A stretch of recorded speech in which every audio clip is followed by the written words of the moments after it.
राधे राधे महाराज जी, आपके चरणों में कोटि कोटि प्रणाम।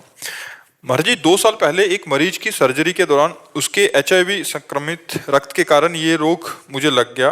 महाराज जी, स्वास्थ्य विभाग में कार्यरत हूँ। इस रोग के बारे में आज तक किसी को नहीं बताया, बट भगवान के आज तक हर निर्णय पर सिर झुकाकर स्वीकार किया। लेकिन कई बार मन बहुत विचलित हो जाता है और अपने भगवान से पूछने लगता हूँ कि कैसे संभाल। क्या होता है ये? महाराज जी, ब्लड संक्रमित हो जाता है, एड्स।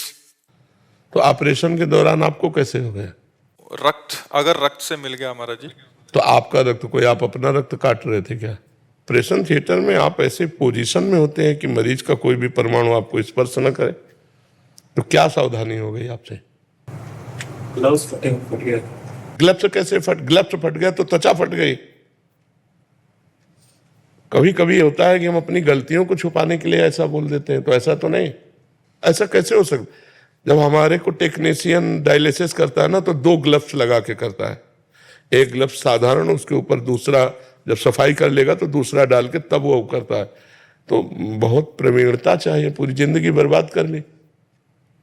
इसके और भी कारण हो सकते हैं, मतलब आपको फाइनल है कि आपका ऑपरेशन में होगा, क्योंकि इससे क्या होगा, ये बात बहुत से डॉक्टर, बहुत से इस मरीजों के दवाइयां करते हैं या ऑपरेशन करना पड़े, तो फिर आपकी बात से उन सबको भय हो जाएगा ना।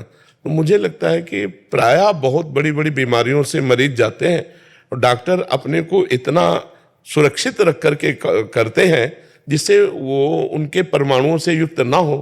महाराज जी, वो हाथ में कट लगा हुआ था और वो हाँ, ऐसी बात तुम्हारी मान सकते हैं कि पहले से कुछ ऐसा, मतलब, तो फिर निराश होने की जरूरत नहीं। बहुत औषधियां हैं और उस परहेज से चलो, लेकिन ब्याह मत करना। हाँ, ब्याह मत करना, किसी लड़की के जीवन को बर्बाद मत करना। डॉक्टर पदवी प्राप्त करोगे तो ब्याह के लिए तो सब तैयार हो जाएंगे। आपको अपने जीवन में तप करना होगा कि किसी का संसर्ग नहीं, और नाम जप करते हुए परोपकार करो और जीवन भगवान को अर्पित कर दो। ठीक है? मान लो आप तो विवशतावश भगवान को अर्पित कर रहे हो, हम लोगों ने तो आनंद पूर्वक अर्पित किया है कि कभी विषय नहीं भोगेंगे, कभी संसार के सुखों को स्वीकार नहीं करेंगे। सब बड़ी बड़ी पदवी के बच्चे अपनी अपनी सरकारी नौकरी छोड़कर भगवान में, तो ये कोई दुख का विषय नहीं है, दुर्भाग्य का विषय नहीं है।